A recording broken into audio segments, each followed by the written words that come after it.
Hi guys, I'm Professor Narayanila from Bhagyaved Academy, and today we are going to learn friend about the SST class 9 का chapter है friend. Lesson number first है The story of the village Palampur. एक पालमपुर नाम का एक गांव है, village है, उसका हम स्टोरी आज हम पढ़ रहे हैं. ये चैप्टर है फ्रेंड इको का, क्लास 9 का, SST CBSE का. चलो इस स्टोरी में हमें क्या क्या पढ़ना है और क्या नहीं पढ़ना है, तो ये आज हम देखेंगे. ये जो विलेज है फ्रेंड पालमपुर, ये इमेजिनेटिव स्टोरी है. कौन सी स्टोरी है? इमेजिनेटिव. ये कोई विलेज नहीं है ऐसा रियल में, but through this village it can be imaginable, but through this village it is a reality में बी मेंशन हियर. बट उसी विलेज के रिगार्डिंग हमें कुछ रियलिटी मेंशन किया. चलो देखते हैं लाइन बाय लाइन.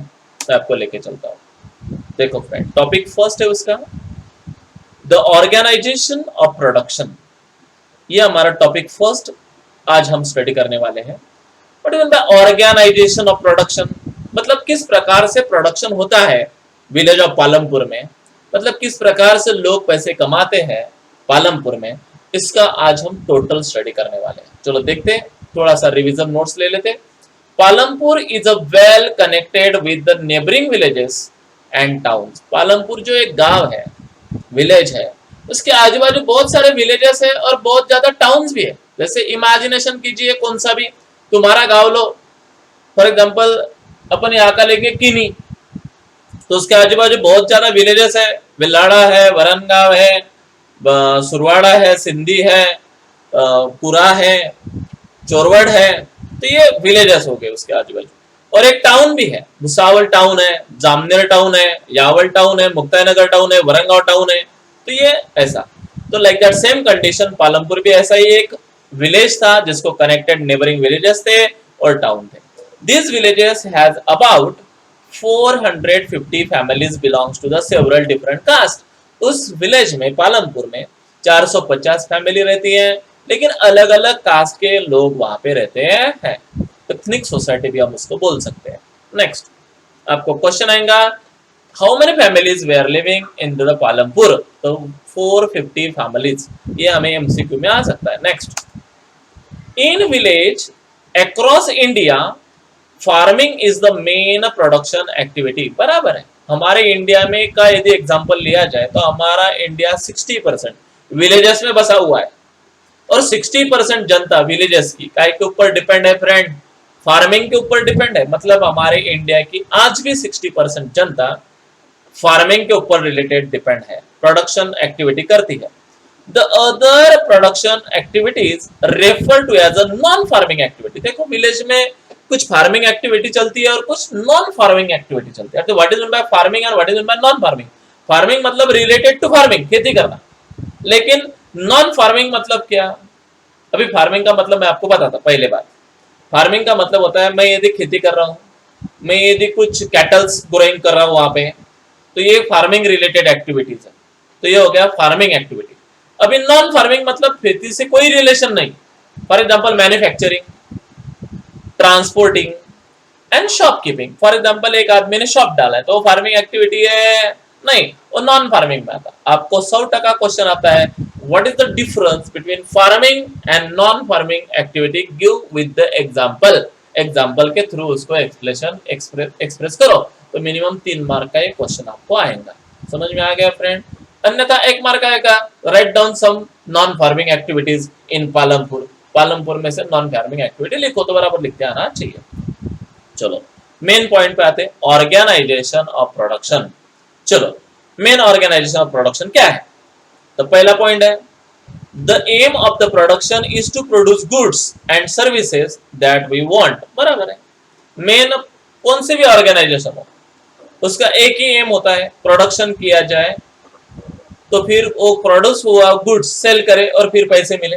नहीं तो सर्विसेज मतलब एजुकेशन ले, अच्छी सर्विस करे और पैसे कमाए. 2 प्रकार से पैसे हमारे घर में आते हैं.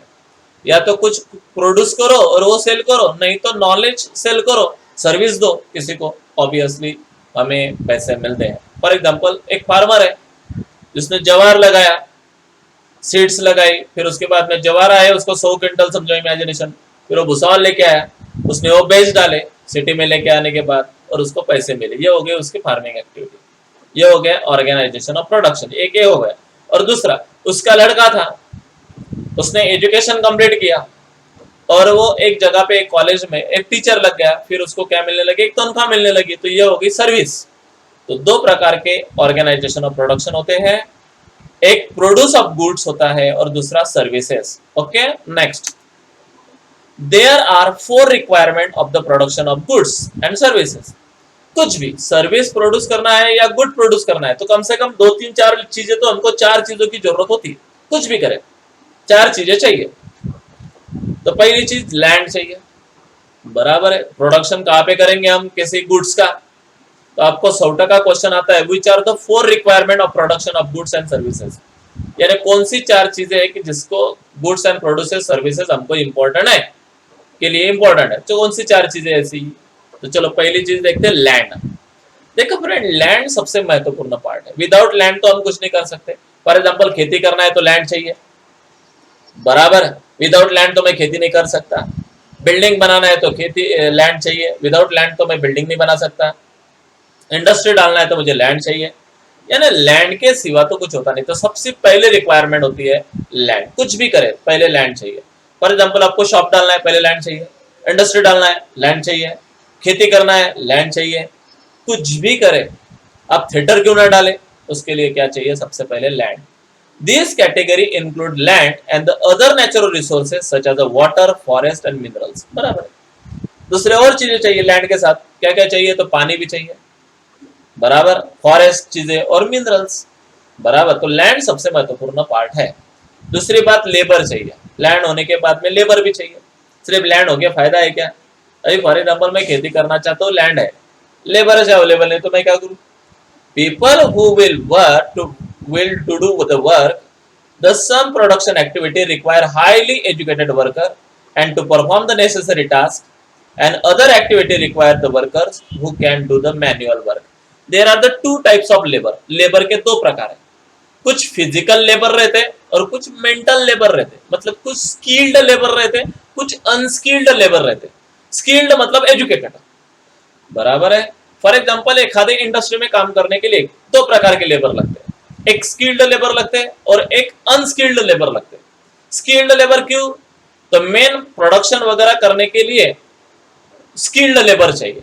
कैसे प्रोडक्शन करना, क्योंकि उनको नॉलेज रहता है, मशीनें चलाने आनी चाहिए। तो ये हो गए स्किल्ड लेबर, इंजीनियर वगैरह वगैरह। और कुछ है अनस्किल्ड लेबर। अनस्किल्ड लेबर मतलब जो बना हुआ माल है उसको बोरियों में भरना है, उठाना है, इधर का उधर फेंकना है, हमारी धंधे करना, तो उसको बोलते हैं अनस्किल्ड लेबर। सबसे ज्यादा सैलरी किसके लिए, किन लोगों की लगती है? जो स्किल्ड लेबर है वो ज्यादा सैलरी लेते हैं, जो अनस्किल्ड है उनको कम सैलरी लगता है, बराबर है। फॉर एग्जाम्पल हमारे कॉलेज में कुछ प्रोफेसर लोग हैं और कुछ प्यून लोग हैं, सिपाही। प्यून मतलब प्यून नहीं नहीं तो बोलेंगे प्यून रहते कुछ लोग कॉलेज में, तो नहीं। तो कुछ लोग टीचर रहते। टीचर रहते मतलब जो प्रोफेसर है, टीचर है, तो ऑब्वियसली उनकी सैलरी 90,000 1 लाख रुपीज है। और कुछ है फ्रेंड जो प्यून है, सिपाही है उस कॉलेज में, तो उनकी सैलरी 25,000 रुपए है, 30,000 रुपए है। क्यों ऐसा डिफरेंस? अभी वो भी तो 10 से 5 काम कर रहे हैं, ये भी तो 10 से 5 काम कर रहे हैं, what is the difference between them? तो वो स्किल्ड है, प्यून जो है वो अनस्किल्ड है। तो ऑब्वियसली कंपनी में भी ऐसा होता है, जो स्किल्ड लेबर होते हैं उनको सैलरी ट्रिमेंडस ज्यादा होती है, जो अनस्किल्ड होते हैं उनको कम रहती है। इसलिए एजुकेशन इज द मस्ट। तो लेबर 2 प्रकार के होते हैं, समझ में आया? फॉर एग्जाम्पल इंडस्ट्री में भी 2 प्रकार के लेबर लगते हैं, खेती में भी 2 प्रकार के लेबर लगते हैं। कुछ माइंडेड लोग काम करते हैं खेती में और कुछ अनमाइंडेड लोग भी काम करते हैं खेती में। तो ये हो गया 4 requirement of production of goods and services. तो पहला लैंड होना चाहिए, दूसरा लेबर। नेक्स्ट, फिजिकल कैपिटल होना चाहिए। मतलब व्हाट इज फिजिकल कैपिटल? अभी मुझे खेती करनी है तो मेरे पास फिजिकल कैपिटल होना चाहिए। क्या क्या होना चाहिए मेरे पास? This refer variety of inputs required of every stage during the production. For example कौन कौन से टूल्स, मशीन्स, बिल्डिंग्स, ये हो गया fix capital. And raw material and money in hand, ये हो गया वर्किंग कैपिटल। तो came under the physical capital, ये सब फिजिकल कैपिटल के अंदर आता है। फॉर एग्जांपल मुझे खेती करनी है, पहली बात लैंड है मेरे पास, ओके है, तो ये हो गई मेरी फिक्स कैपिटल। या मेरे पास ट्रैक्टर मैंने ले लिया, ये हो गया मेरा फिक्स कैपिटल। मैंने कुआं बना लिया, ये हो गया मेरे फिक्स कैपिटल, क्योंकि नेक्स्ट हर साल में वो मुझे लगने वाले हैं, लेकिन मुझे कोई और नया लेना नहीं है। एक बार ले लिया बस फॉरएवर वो मेरे काम में आएंगे, तो ये हो गया मेरी फिक्स कैपिटल। एक मैं गोडाउन बना लूंगा, ये होगा मेरा फिक्स कैपिटल। रॉ मटेरियल मैंने जो बना लिया वो कुछ मशीनरी वगैरह लाया, ये हो गया मेरा फिक्स कैपिटल। एक बार मैंने टिपक सिंचन लाया, फिक्स कैपिटल। लेकिन फिर सिर्फ फिक्स कैपिटल चाहिए क्या? तो नहीं, तो कुछ वर्किंग कैपिटल भी चाहिए। तो इसके लिए क्या चाहिए? मेरे पास पैसा, बराबर। कुछ लेबर मुझे लगाने हैं, कुछ सीड्स लाना है, कुछ केमिकल फर्टिलाइजर लाने हैं, तो उसके लिए पैसा लगेगा। तो ये हो गया मेरा वर्किंग कैपिटल। ये दोनों काय में आते हैं? अंडर द फिजिकल कैपिटल में आते हैं। समझ में आएगा? फिक्स एंड वर्किंग दोनों के दोनों। आपको क्वेश्चन आएगा what is the difference between fix capital and what is mean by working capital, write down the difference between them. तो ये आपको बताते आना चाहिए। तो इस प्रकार से पहले देखो लैंड चाहिए, दूसरी बात स्किल्ड लेबर चाहिए और अनस्किल्ड लेबर चाहिए, तीसरी बात फिजिकल कैपिटल चाहिए। मतलब मेरे पास लैंड होनी चाहिए, मेरे पास मशीनें होना चाहिए, मेरे पास सब कुछ होना चाहिए, फिर क्या भी होना चाहिए, पैसा भी होना चाहिए, ऐसा। फिर ह्यूमन कैपिटल भी होना चाहिए, बराबर है। सब कुछ है, मतलब ट्रैक्टर है, लैंड है मेरे पास, मटेरियल रॉ मटेरियल भी अवेलेबल है, सब कुछ है, लेकिन काम करने के लिए कोई आदमी नहीं है, तो क्या करूंगा? ट्रैक्टर भी तो चलाना पड़ेगा ना, कहीं ट्रैक्टर खुद चलेगा। तो ह्यूमन कैपिटल की क्या पड़ती है? जरूरत पड़ती है। We need the knowledge and enterprises to able to put together land, labour and physical capital to produce an output either to use of your self, बराबर है। फॉर एग्जाम्पल मैंने ये सब फिजिकल लैंड का यूज करने के लिए, labour को बराबर, और फिजिकल कैपिटल, ये तीनों का मिलाप करने के लिए एक आदमी तो चाहिए वहां पे, खेत का मालक। वो बराबर सब उनका नॉलेज यूज करके ये सारी कैपिटल यूज करता है, और फिर ट्रेमेंडस क्या करता है? पैसे कमाता है। तो इसको बोलते हैं human capital. This are called the human capital, जो ह्यूमन बीइंग काम करता है। तो समझ में आ गया? Which are the four requirement of the production of the services and goods. तो प्लीज ये चार बिल्कुल ध्यान में रखना, ये 5 मार्क के लिए क्वेश्चन आता है हमको। Okay, next. Every production is organized by the combining of land, labor, physical capital and human capital, which are known as the factor of production. इसी सभी को बोला जाता है फैक्टर्स ऑफ प्रोडक्शन। आपको क्वेश्चन आएगा what are the factors of production, explain with example. Example के through उनको क्या करो? एक्सप्लेन करो। तो these are the 4 requirement of for the production of seeds, for the production of foods and services. तो these are very important। ये चारों के चारों बहुत महत्वपूर्ण है फ्रेंड, ये मैं आपको यहाँ पे बताना चाह रहा हूँ। समझ में आ गया? नेक्स्ट। हाँ चलो, ये मेरा पहला पॉइंट यहाँ पे क्लियर हो गया। चलो देखते हैं उसके कुछ टर्म्स, आपको यदि नहीं समझ में आया तो और एक बार मैं आपको समझाता। चलो, लेबर का मतलब मैंने बोला आपको 2 टाइप के लेबर है जो काम करते हैं, skilled labour and unskilled labour. जो खेत में या कहीं तो भी काम करते हैं उसको लेबर कहा जाता है, बराबर। हम कॉलेज में काम करते हैं तो हम भी क्या है? लेबर है। जो प्यून भी काम करता है वो भी क्या है? लेबर है। सिर्फ लेबर में 2 प्रकार मैंने गिरा है, skilled labour and unskilled labour. Okay, capital का मतलब, कुछ कैपिटल मैंने बोला है कि फिक्स कैपिटल रहती है और कुछ नॉट फिक्स रहती, मतलब मनी वगैरह, बराबर। तो देखते हैं, it is the form of money and asset. ये हमारी कैपिटल है, बराबर। किसके पास पैसा रहता है, किसके पास एसेट रहती है। समझो किसी के पास 1 लाख रुपए अवेलेबल है और किसके पास 10 लाख का प्लॉट है, तो इसके पास एसेट है, वो भी इसके पास एसेट है, बराबर। तो ये कैपिटल है, taken as a sign of financial strength of an individual और assume to available for the development and or investment, बराबर। पहले कैपिटल हमको क्या करनी पड़ती है? यूज करनी पड़ती है। क्या करनी पड़ती है फ्रेंड? यूज करनी पड़ती है, उसके अलावा कुछ भी नहीं होता है। समझ में आया? दैट्स वाई बहुत इंपॉर्टेंट है। सबसे पहली बात तो हमारे पास कैपिटल होना चाहिए। कैपिटल मतलब पैसा, उसके सिवा तो कुछ नहीं होता, बराबर है। कुछ भी करना है तो पहले क्या होना? पैसे होना, क्योंकि इन्वेस्टमेंट करना पड़ता है, डेवलपमेंट करना पड़ता है, और डेवलपमेंट के लिए या इन्वेस्टमेंट के लिए सबसे पहले क्या चाहिए? पैसा। तो कैपिटल मतलब पैसा। Okay, next, physical capital. This variety of inputs required during the process of production. Production करते समय कुछ हमें कैपिटल की जरूरत पड़ती है, उसको बोलते हैं फिजिकल कैपिटल। चलो, कौन कौन से इसकी हमें जरूरत पड़ती है? तो मैं बोलता हूँ आपको कौन कौन से इस पे फिजिकल कैपिटल की जरूरत पड़ती है। आदमी की जरूरत पड़ती है, मशीनें की जरूरत पड़ती है, उसको बोलते हैं हम physical capital. Next, fixed capital, मतलब जो एक बार लिया फॉरएवर हमारे काम में आने वाली उसको बोलते हैं फिक्स कैपिटल। फॉर एग्जांपल एक का क्लास है, उसने मस्त भाई की लैंड लिया, उसको बना लिया छान अच्छे से, मस्त भाई की रूम्स वगैरह बना लिए, ऑफिस वगैरह बना लिया, और वहां से वो ट्यूशंस ले रहा है। तो फिर एक बार उसने बना लिया बेंचेस वगैरह, तो ये हो गया उसकी फिक्स कैपिटल। समझ में आ गया फिक्स कैपिटल क्या होती है? The part of physical capital which can be used to process of the production. फिर उसके बाद में उसका प्रोडक्शन होता है। या फैक्ट्री वाले ने मस्त भाई की इंफ्रास्ट्रक्चर बना लिया, मशीनें वगैरह ला लिए, ये हो गई उसकी fix capital over the many years. फिर उसका यूज वो मेनी ईयर्स करेगा, that can not B alter a short of period. उसका एक छोटा सा पीरियड भर थोड़ी उसका एडवांटेज है, लॉन्ग लाइफ है। एक बार मैंने फॉर एग्जांपल एक बिल्डिंग बना ली, उसमें मैंने 3-4 रूम्स बना लिए, मस्त की 3-4 मकाने बना लिए, और सभी मकाने मैंने क्या कर दिया, सेल भाड़े से तत्वों से भाड़े से दिए, और ईच एंड एवरी मंथ मुझे उससे क्या मिल रहा है, पैसा मिल रहा है। वो मेरी फिक्स कैपिटल होगी। One time investment, long time income, that is called the fix capital. समझ में आया? ओके चलो, वर्किंग कैपिटल क्या? वर्किंग कैपिटल मतलब रॉ मटेरियल और money in the hand are known as working capital. ये वर्किंग कैपिटल है, बराबर।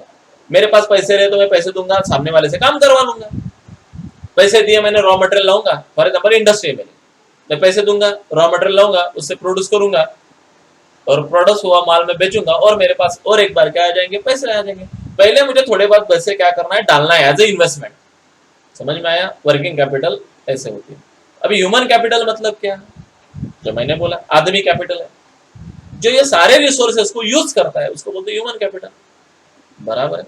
अभी माइन में से क्या निकालना है, कोल निकालना है, कोल को लेके आना है, फिर उससे क्या करनी है, इलेक्ट्रिसिटी पैदा करनी है, फिर वो इलेक्ट्रिसिटी को क्या करना है, सेल करना है, फिर लोगों के घरों में इलेक्ट्रिसिटी लगेगी, फिर लोगों से क्या लेना है, पैसे लेना है। तो ये सब कौन करता है? तो ह्यूमन करता है, तो उसको बोलते हैं ह्यूमन कैपिटल, बराबर है। It is a stock of skill and produced knowledge embodied in them. इसमें वो ह्यूमन क्या करता है, उसका नॉलेज यूज करता है, उसका स्किल यूज करता है, बराबर। तो ऑब्वियसली उसको पैसे मिलते हैं, तो उसको बोलते हैं human capital. Physical capital can not be deliver in goods in the absence of educate train human power, बराबर है। यदि तुम्हारे पास ट्रेन लोग नहीं है तो आप प्रोडक्शन ही नहीं कर सकते। तो train is the must, education is the must, education educated people is the must. Okay next, अभी ये हो गया मेरा part 1। Any kind of regarding the part 1, उसमें अपन ने क्या क्या देखा है, ध्यान में रखना है आप लोगों को। प्रोडक्शन के लिए 4 रिक्वायरमेंट और सर्विसेज के लिए कौन सी जरूरत होती है, किसको फिक्स कैपिटल बोलते हैं, किसको वर्किंग कैपिटल बोलते हैं, ये भी मैंने बता दिया। लेबर, फिजिकल लेबर किसको बोलते हैं? लेबर में 2 प्रकार मैंने बोला आपको, ट्रेन एंड अनट्रेन, मतलब स्किल्ड एंड अनस्किल्ड, मतलब फिजिकल एंड मेंटल। तो ये सब बातें आपको वहां पे ध्यान में रखना है। अभी टॉपिक नंबर 2 पे अपन देखेंगे फार्मिंग इन पालमपुर। पालमपुर में किस प्रकार से फार्मिंग होती है, कितने लोग फार्मिंग के ऊपर डिपेंड है, चलो देखते हैं। फार्मिंग इन पालमपुर, पालमपुर में फार्मिंग किस प्रकार से होती है? पहला तो land is the fixed, land capital तो क्या है, फिक्स है। तो पहला 75% of the people of Palampur are dependent on the farming on their livelihood. मतलब 75% जनता पालमपुर की काय के ऊपर डिपेंड है, खेती करती है और अपनी लाइवलीहुड चलाती है। लाइवलीहुड का मतलब उपजीविका चलाना, अपना पेट भरना। समझ में आया friend? The well-being of these people is closely related to production on the farm। यानी ज्यादा से ज्यादा लोग अपने खेत में काम करते, पहले पैसा डालते, पहले सीड्स वगैरह परचेस करते, फिर वो अपने खेत में क्या करते, ट्रैक्टर वगैरह से बोते, फिर उसके बाद में उसकी केयरिंग करते 3-4 महीना, 3-4 महीने के बाद में उसका हार्वेस्ट निकलता, फिर हार्वेस्ट करते, फिर जो माल बनता है वो माल मार्केट में लेके जाके क्या करते हैं, सेल करते हैं, और जब सेल होता है तब उनको क्या मिलता है, पैसे मिलते हैं। तो इस प्रकार से 75% जनता ये काम करती है। Okay next, but one of the main problem of the Palampur village is that the land area under the cultivation is practically fixed. But land cultivation क्या है रे, फिक्स है, बराबर है। एक बार फॉर एग्जांपल फिक्स कैपिटल है वो, फॉर एग्जांपल मेरे पापा के पास 4 एकड़ लैंड थी, अब हम 2 भाई हैं, बराबर। तो ऐसा थोड़ी होगा कि लैंड बढ़ गई, नहीं। तो हम वो लैंड डिवाइडेशन इनटू 2 हो जाएंगे। मतलब पहले मेरे पापा के पास 4 एकड़ लैंड थी, अब हम 2 भाइयों के पास 2-2 एकड़ लैंड है, फिर हमें 2 बच्चे हो गए तो हमारे उन बच्चों के पास 1-1 एकड़ लैंड हो गई। लैंड फिक्स है फ्रेंड, लैंड बढ़ती नहीं है, पॉपुलेशन बढ़ती है। तो दैट्स व्हाई ये बहुत बड़ा प्रॉब्लम, प्रोडक्शन बढ़ना चाहिए ताकि इतने लोगों को फूड रिक्वायरमेंट कंप्लीट कर सके। तो लैंड फिक्स है, तो क्या करना पड़ेगा, प्रोडक्शन बढ़ाना पड़ेगा। Since 1960 in Palampur there has been no expansion of land area under the cultivation। और 1960 से जो 1960 में लैंड थी, फॉर एग्जांपल 100 एकड़ लैंड पालमपुर में थी या 1000 एकड़ लैंड पालमपुर में थी, तो आज भी 1000 एकड़ लैंड है, लेकिन पहले पॉपुलेशन वहां पे सिर्फ 450 फैमिली थी वहां पे, अब 1000 फैमिली वहां पे रह रही है, तो फिर फूड प्रोडक्शन क्या हो गया, कम हो गया, तो ऑब्वियसली उनको कुछ ना कुछ करना पड़ेगा।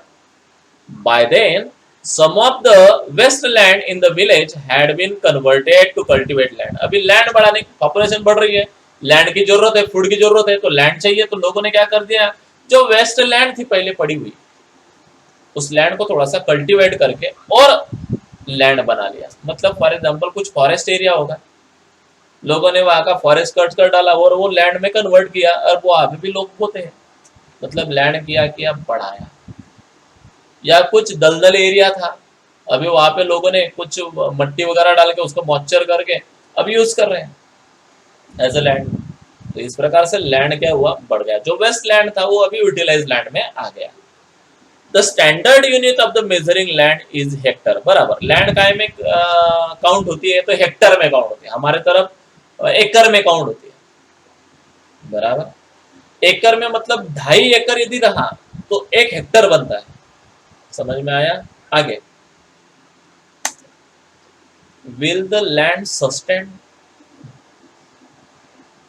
अभी लैंड को सस्टेन करना है, मतलब प्रोडक्शन तो निकालना है लैंड से, जितना चाहिए उतना प्रोडक्शन। जैसे पॉपुलेशन बढ़ रही है तो फूड प्रोडक्शन बढ़ाना पड़ेगा, तो केमिकल फर्टिलाइजर डालना पड़ेगा, HYV सीड्स यूज करना पड़ेगा, इरिगेशन फैसिलिटी यूज करना पड़ेगा, मॉडर्न टेक्निक्स यूज करनी पड़ेगी।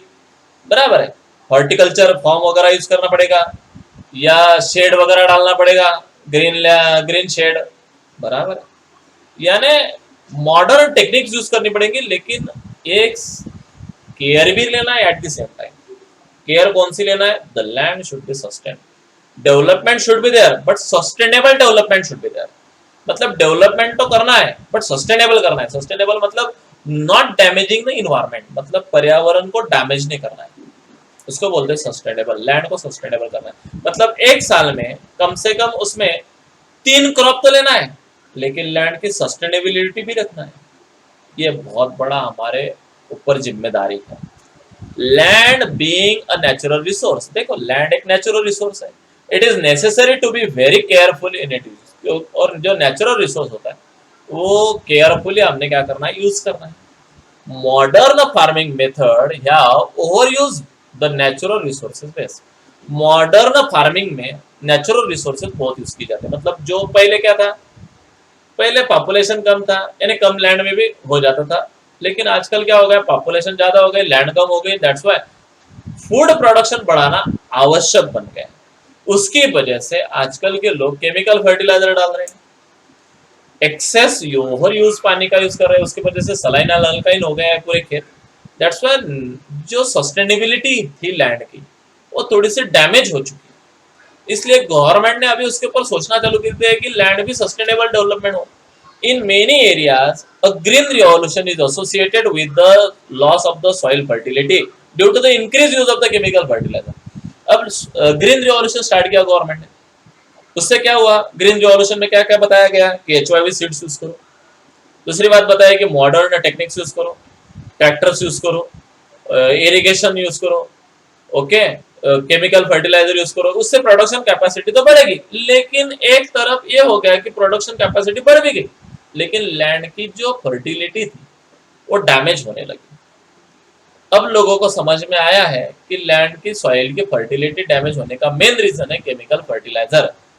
तो इसलिए अभी गवर्नमेंट क्या कर रहा है, ऑर्गेनिक खेती की तरफ बढ़ रहा है। ऑर्गेनिक मतलब ये ऑर्गेनिक और इनऑर्गेनिक।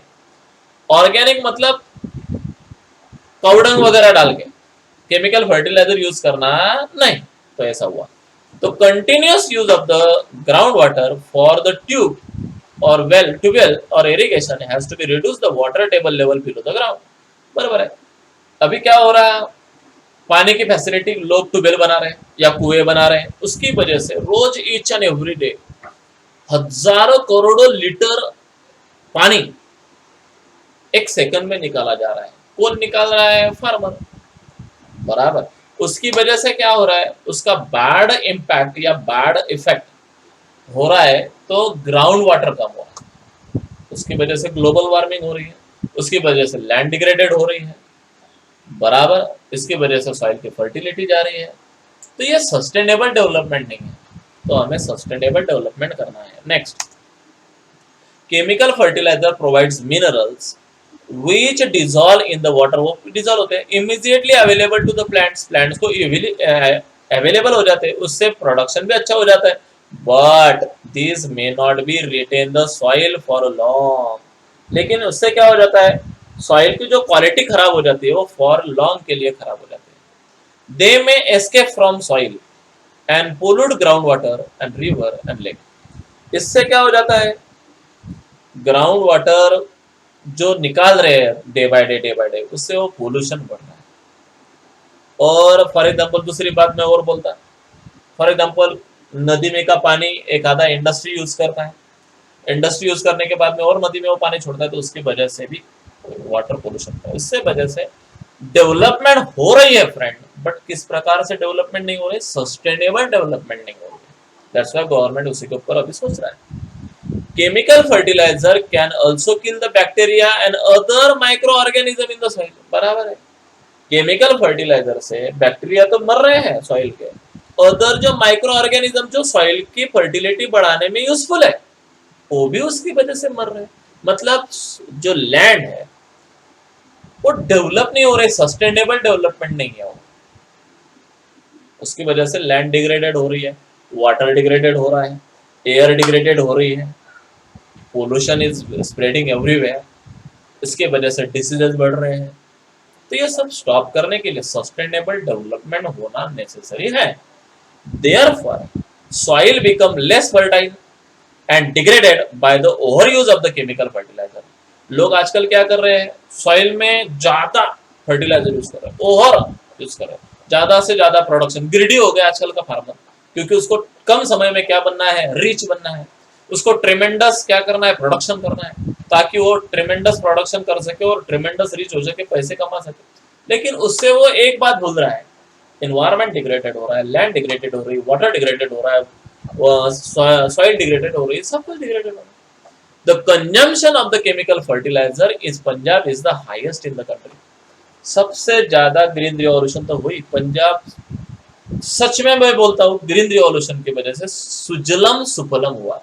अब मैं मराठी वर्ड यूज किया, सुजलम सुफलम मतलब क्या, तो बहुत फर्टाइल एरिया हो गया, यानी वहां के लोग ट्रिमेंडस रिच हो गए, यानी वो डेंस पॉपुलेटेड एरिया है, लेकिन eight the same time pollution भी बढ़ गया, वहां की लैंड डिग्रेडेड बहुत होने लगी। यानी एक तरफ से एडवांटेजेस है, एक तरफ से डिसएडवांटेजेस भी होने लगे। Next, how is the land distributed among the farmers of Palampur, ये भी एक महत्वपूर्ण पॉइंट। अभी मुझे बताओ, सभी फार्मर को सेम लैंड डिस्ट्रीब्यूट हुई होंगी क्या, तो नहीं। कुछ फार्मर है उनको, उनके पास 10 एकड़ 15 एकड़ लैंड है, कुछ फार्मर होंगे उसके पास 5 एकड़, कुछ फार्मर होंगे उसके पास 1 एकड़, कुछ फार्मर होंगे नो लैंड, लैंडलेस पीपल भी होंगे, ऐसा भी होगा। All the people engage in the agriculture to do not have sufficient land for cultivation in Palanpur। अभी उनके लिए कुछ लोगों के पास sufficient land वहां पे नहीं है। Large number of small plots scattered around the village are cultivated by the small farmer। पहले कैसे थे, बड़े बड़े प्लॉट थे, अभी क्या हो गए, प्लॉट छोटे हो गए, साइज छोटी होगी। क्यों छोटी होगी, उसका मेन रीजन है फ्रेंड, पॉपुलेशन बढ़ गया। मैंने जो बताया, पहले पापा के पास 4 एकड़ लैंड थी, पापा को 2 लड़के हुए, 2-2 एकड़ लैंड आ गई, 2 लड़कों को और 2-2 लड़के हो गए, 1 एकड़ लैंड आ गई। मतलब प्लॉट क्या हो गए रे, छोटे हो गए ना, प्लॉट थोड़ी बढ़ रहा है ऐसा। On the other hand in Palampur there are 60 families of medium and large families are who cultivated more than 2 hectare of land। आज भी पालमपुर में 60 फैमिलीज ऐसी है, परसेंट फैमिली ऐसी कि जिनके पास मीडियम लैंड है, कुछ ऐसी फैमिली है कि large farmer who are cultivated more than 2 hectare of land, किसके पास एकदम tremendous hectare of land, and few of them the large farmer have the land extending over 10 hectare और मोर। और कुछ फार्मर है कि जिनके पास ट्रेमेंडस लैंड है, मैंने तो बताया, कुछ है जिनके पास 15-20 एकड़ लैंड है, 15-20 एकड़ लैंड है, कुछ है 5-10 है, कुछ है 2-4 एकड़ लैंड है, कुछ है 1 एकड़ लैंड है, कुछ है कि लैंडिश नहीं। तो ऐसा भी हुआ है, डिस्ट्रीब्यूशन सेम नहीं है। Who will provide the labour? तो चलो लेबर कौन प्रोवाइड करता है? जो बिग फार्मर होते हैं वो लेबर प्रोवाइड करते हैं। The small farmer along with their families cultivate their own field. पहले जो छोटे फार्मर रहते हैं उनके पास 1 एकड़ या 2 एकड़ लैंड है, तो हफ्ता भर क्या करते हैं, अपने खेत में 2 दिन जाते, तो अभी 4 उनका खेत का क्लीनिंग वगैरह हो गया, अभी काम नहीं है तो उनके खेत में जाने का, क्योंकि खेत कम है, तो अभी 4 दिन वो दूसरे के बड़े फार्मर वाले के खेत में जाएंगे। Thus they provide the labor required the farmer themselves, यानी वो अभी लेबर बन गए। कुछ है मीडियम एंड लार्ज फार्मर है, hire from the labour to work on their field. उनको उनके पास फॉर एग्जाम्पल किसके पार्मर के पास अभी 10 एकड़ लैंड है, अभी उसके पास इतने क्या नहीं है, लेबर अवेलेबल नहीं है, तो क्या करेगा, जो स्मॉल फार्मर है या फार्मर ही नहीं है सिर्फ लेबर है, वो उनके खेत में काम करने को आएंगे। बराबर है, तो small farmer provide the labour. Farm labour come either from landless families or the families cultivated small plot of land. चलो लेबर कहाँ से आते हैं, एक तो जिनके पास जमीन नहीं है वहां से आएंगे, नहीं तो जिनके पास है एकदम 1 एकड़ 2 एकड़ है वहां आएंगे। A farm labour might be employed on the daily basis, उनको तो क्या चाहिए, डेली बेसिस पे काम चाहिए, for one particular farm activity like harvesting और फॉर द एंटायर ईयर। कुछ लोग होते हैं कि पूरे एंटायर ईयर वो अपने खेत में काम करते हैं, कुछ होते हैं उनको ज्यादा खेत में काम नहीं होता है उनके खुद के, तो दूसरों के खेत में काम करने को जाते हैं, ऐसा भी होता है। The minimum wages of the farm labour set by the government is 115। ये लॉ निकाला था कब, अप्रैल 2011 में। पर डे पर फार्मर को, पर लेबर को कम से कम 115 रुपए तो भी देना चाहिए, 115 150 रुपीज। ये गवर्नमेंट ने रूल निकाला कि मिनिमम ऐसे लोगों को लेबर चाहिए, मतलब वेजेस चाहिए। आपको क्वेश्चन आएगा लॉ कब निकला 115 रुपए लेबरिंग देने का, तो लॉ अप्रैल में निकला है 2011 में। Okay, per day. The capital needed farming, most of the small farmer have to borrow the money. देखो फ्रेंड, कैपिटल बहुत महत्वपूर्ण है। कैपिटल मतलब क्या है, प्रॉपर्टी, पैसा। पैसा बहुत महत्वपूर्ण है। फार्मिंग करना है तो सबसे पहले पैसा चाहिए, पहले पास तुम्हारे पास कैपिटल होना चाहिए। कैपिटल मतलब मनी। मनी नहीं है तो फार्मिंग नहीं कर सकते, क्योंकि पहले खेत में पैसा बोना पड़ता है, तब जाके फूड प्रोडक्शन होता है। आप बोलेंगे सर पैसे पेरता का शेतामध्ये तो नहीं फ्रेंड, खेत में पैसे पैसे डालना पड़ता है, उसका मतलब सच में पैसे बोना नहीं पड़ता है, मतलब पैसों से सीड लानी पड़ती है और सीड डालनी पड़ती है, तब जाके वो अच्छे से फूड क्रॉप ले सकता है। तो पहले पैसा चाहिए। Most of the small farmer do not have borrow the money to the do not have the money and that's why they borrow the money from the other farmer या big farmer. बराबर है। कुछ कुछ farmer है, small farmer, उनके पास sufficient क्या नहीं है, पैसे नहीं है, तो वो क्या करते हैं, बड़े फार्मर से पैसे लेते हैं। They borrow the form the large farmer से पैसे लेते हैं, or the village moneylender or the trader उनसे पैसे लेते हैं। आपको क्वेश्चन आएगा छोटे फार्मर कहाँ कहाँ से पैसे लेते हैं, तुम बताना। एक तो लार्ज फार्मर से लेते, या विलेज मनी लेंडर से लेते, या ट्रेडर से लेते। Since the rate of interest on such a loan is very high, और कुछ लोग होते हैं जो लोन लेते हैं किससे, मनी लेंडर से, और मनी लेंडर से लिया हुआ लोन मतलब साहूकार से लिया हुआ लोन वो कभी परवड़ता नहीं, क्योंकि उसका रेट ऑफ इंटरेस्ट क्या होता है, बहुत हाई होता है। They are put a great distress to repay the loan, और इन्होंने यदि लोन नहीं रिपे किया तो उनकी बहुत डिस्ट्रेस करता है। डिस्ट्रेस करना मतलब राइट, बदनामी करना। कौन बदनामी करता है, मनी लेंडर। 17 लोगों को पैसे पता था, मैंने उसको पैसे दिए, मैंने उसको पैसे दिए, एक्चुअली तूने फुगड़ दिए क्या, उसने क्या लिया, रेट ऑफ इंटरेस्ट लिया ना, लेकिन फिर भी वो पैसे भी लेता है, ऊपर से उस आदमी के बदनामी करता है जिसने वो पैसे दिया। The medium and large farmer have their own saving from the farming. जो बड़ा फार्मर होता है, फॉर एग्जांपल लास्ट ईयर एक बड़ा फार्मर है, 10 एकड़ लैंड है उसके पास, उसने बोया और उसको कम से कम इनकम हुआ 5 लाख का, तो क्या करता है, तो बैंक में डाल देता है, फिर और नेक्स्ट ईयर 5 लाख निकालेगा, 2 लाख रुपए उसको फार्मिंग के लिए लगेंगे, 3 लाख एक्स्ट्रा है उसके पास, तो वो दूसरों को क्या करेगा, वो मनी लेंडर बनता है, फिर दूसरों को पैसे देता। They are thus able to arrange for the capital needed, तो उनके पास कैपिटल बन गई ना। पैसा बहुत इंपॉर्टेंट है, कैपिटल बहुत इंपॉर्टेंट है फार्मिंग करने के लिए। Next, sale of the surplus farm products. बराबर है। अभी फॉर एग्जांपल मैं एक फार्मर हूं, मेरे पास 10 एकड़ लैंड है, मुझे 100 पोता वीट हुआ है और 100 पोता जवार हुई है। अब 100 पोता वीट और 100 पोता जवार मैं तो घर पे नहीं रख सकता, क्योंकि इतना तो मुझे खाने के लिए नहीं लगेंगे। मेरे फैमिली में सिर्फ 5 मेंबर है। मुझे ज्यादा से ज्यादा 2 पोता जवार लगेंगे और 2 पोता गेहूं लगेगा। फिर बाकी के 98 मैं क्या करूंगा, मार्केट में लेके जाऊंगा, वो मेरा सरप्लस प्रोडक्शन हुआ, वो मैं सेल करूंगा, उससे पैसे कमा लूंगा, वो पैसे मैं बैंक में डाल दूंगा। ये हो गया surplus product. The farmer retain a part of a wheat of the families to consumption and to sell the surplus one. कौन सी फैमिली, समझो वीट हुआ उसके फैमिली को कुछ 50 पोते हुए, तो 50 में से 2 वो या 5 वो घर के लिए रखेंगे और बाकी के 45 क्या कर डालेंगे, सरप्लस बेच डालेंगे। कंजम्पशन के लिए कुछ रखेंगे, कंजम्पशन मतलब जो उनको घर में रखना है वो लगेगा वो इतना। The traders at the market buy the crop, फिर वो क्या करेंगे, उसके जो क्रॉप बेचा वो ट्रेडर्स परचेस करेंगे and sell it further to the shopkeeper in the towns और सिटीज, फिर वो उससे परचेस करेंगे। फॉर एग्जाम्पल मैंने गेहूं मैंने मेरे खेत में हुए, मैंने 1700 रुपए क्विंटल से गेहूं मार्केट में बेचे और ट्रेडर ने 1700 रुपए में लिए। उसने क्या किया, उसको साफ सफाई और किया और अच्छे पैकिंग में पैकअप किया और अभी वो 2200 रुपए क्विंटल से क्या कर रहा है, बेच रहा है। देखो मेरे से 1700 रुपए लिए, उसने वो जरा साफ सफाई की, उसकी मशीन से अच्छे किए और फिर पैकिंग अच्छा किया, ज्यादा से ज्यादा उसको 100 रुपए और उसके लिए खर्चा लगा पर क्विंटल। लेकिन अभी वो कितने को बेच रहा है, 2200 रुपए क्विंटल, मतलब 1700 के लिए हुए 2200 में, मतलब 500 रुपए वो बीच में ही क्या कर रहा है, नफा कमा रहा है। एक 100 रुपए उसको लोग 400 तो कमा रहा है। The large farmer are able to sell the entire products of crops into the market and earn a good income. जो बड़े फार्मर होते हैं वो पूरा का पूरा क्रॉप अपना मार्केट में बेच डालते हैं और उससे अच्छा इनकम उनको मिलता है। जो सरप्लस होता है बेचते हैं।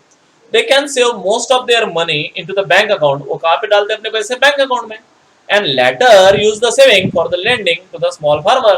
और फिर नेक्स्ट साल में जो छोटे फार्मर होंगे वो उनके पास आएंगे, साहब पैसे दो ना, मेरे को सोइंग करने के लिए क्या नहीं है, पैसे नहीं है, तो फिर उसको कैसे देना।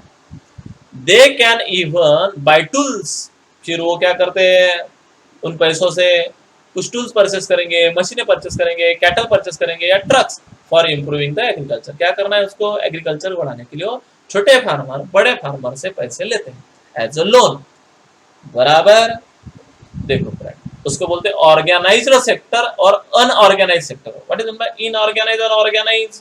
ऑर्गेनाइज मतलब गवर्नमेंट ने जो बैंक वगैरह किया है उसको बोलते हैं ऑर्गेनाइज सेक्टर से लोन लेना, और इनऑर्गेनाइज सेक्टर मतलब क्या, जो ऐसे प्राइवेट वाले लोग जो मनी लेंडर होते हैं, ट्रेडर होते हैं या कोई बड़े फार्मर होते हैं, उनसे पैसे यदि लिया तो ये हो गया अनऑर्गेनाइज सेक्टर। समझ में आया। नेक्स्ट चलो, एग्रीकल्चर का मतलब पता है, art of cultivating the land, जिसको जमीन करना कसना आता है उसको बोलते हैं एग्रीकल्चर कर रहे हैं। इरिगेशन का मतलब खेत में पानी की फैसिलिटी प्रोवाइड करना, चाहे वो कुआं से करे, ट्यूबवेल से करे या किसी कैनल से लेके आए, उसको आर्टिफिशियली लिया जाता है या मैनुअली किया जाता है, उसको बोलते हैं इरिगेशन। पानी की फैसिलिटी, सॉइल फर्टिलिटी।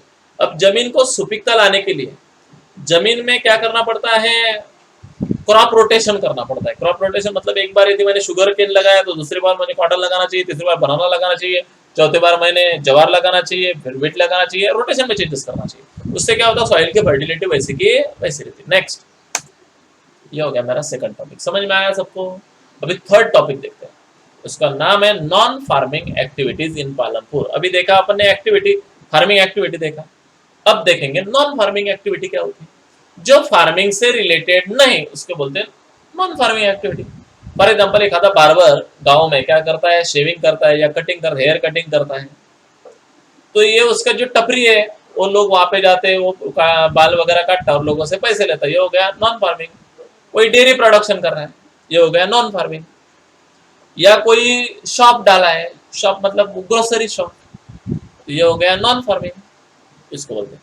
चलो, non farming activities in Palampur, only 25% of the people working in Palampur are engage in the activities than agriculture. बराबर, मैंने पहले ही बोला आपको कि 75% लोग आके खेती करते हैं, अब रह गए 25% लोग, तो वो नॉन फार्मिंग एक्टिविटी करते हैं, बराबर। तो उसमें क्या क्या आता है, फॉर एग्जाम्पल कोई डेयरी चला रहा है, कोई स्मॉल फार्म स्केल मैन्युफैक्चरिंग मतलब छोटी सी कंपनी है, या कोई मटके वगैरह बना रहा है, मटके वगैरह, और वो सेल कर रहा है, पोटर। या कोई शॉपकीपर है, वो ग्रोसरी लाता है और सेल करता है। या कोई ट्रांसपोर्टेशन का काम करता है, मतलब फॉर एग्जांपल कोई अपने गांव से टाउन में लेके जाने के लिए पब्लिक जाती आती रहती है, तो उसके पास रिक्शा है या टैक्सी है, तो कोई पैसे कमाता, ये हो गया नॉन फार्मिंग एक्टिविटी। और different types of non farming activities are practice in our village. तो ये प्रकार के लोग हमारे गांव में रहते हैं। समझ में आया? As more villages get connected to the towns and cities, सारे जो विलेजेस रहते हैं वो एक दूसरे से कनेक्टेड रहते हैं या टाउन से कनेक्टेड रहते हैं थ्रू द रोड्स, रोड रहते हैं दोनों के बीच में, या ट्रांसपोर्ट करना पड़ता है या टेलीफोन करना पड़ता है। It is the possible that the opportunities for non farming activities in the villages would increase in the coming years. और आने वाले ईयर्स में फार्मिंग एक्टिविटी कम हो रही है और नॉन फार्मिंग एक्टिविटी क्या हो रही है, बढ़ रही है। अभी टेलीफोन, कम्युनिकेशन, ट्रांसपोर्टेशन, टूरिज्म, बराबर इंडस्ट्रियलाइजेशन, ये सब काय में आते फ्रेंड, नॉन फार्मिंग एक्टिविटी में आते। डे बाय डे ऐसा हो रहा है। नेक्स्ट चलो कुछ टर्म देखते हैं। मैन्युफैक्चरिंग मतलब क्या? इंडस्ट्रियलाइजेशन को बोलते हैं मैन्युफैक्चरिंग। जो रॉ मटेरियल लेता है, उससे प्रोडक्ट बनाता है और वो प्रोडक्ट मार्केट में लाके सेल करता है, उसको बोलते हैं manufacturing. The process through which raw material are transferred into the final product. और फिर फाइनल प्रोडक्ट, जैसे फॉर एग्जांपल कॉटन मिल, वो कॉटन लेते हैं, उससे कपड़ा बनाते हैं और कपड़ा मार्केट में बेचते हैं, तो हो गया मैन्युफैक्चरिंग। एल्ड का मतलब क्या होता है? Agriculture yield is major as a crop produced on the given the piece of land during the single season, उसको बोलते हैं एल्ड। मतलब एक साल में तुम्हारे खेत में से क्या क्या क्रॉप निकाले, उसको बोलते हैं एल्ड। समझ में आ गया? आगे नॉन फार्मिंग एक्टिविटी मतलब क्या, तो मैंने बताया जो फार्म से रिलेटेड नहीं उसको बोलते हैं non farming. Transportation, manufacturing, shopping वगैरह वगैरह। नेक्स्ट, इस प्रकार से फ्रेंड ये लेसन यहाँ पे खत्म होता है। Regarding this lesson, if you have any kind of problem, please ask me in my comment box. I will be surely solve each and every problem of you. और यदि ये वीडियो मेरा वीडियो या मेरा टीचिंग आपको यदि अच्छा लगता है तो प्लीज़ मेरा चैनल सब्सक्राइब कीजिए। बाकी अपने रिलेटिव्स की भी बोलिए प्लीज़ सब्सक्राइब दी चैनल। और वहाँ पे जो लाइक का बटन है, यदि अच्छा लगा तो लाइक करें, नहीं अच्छा लगा तो कोई प्रॉब्लम नहीं। So thanks and bye. See you.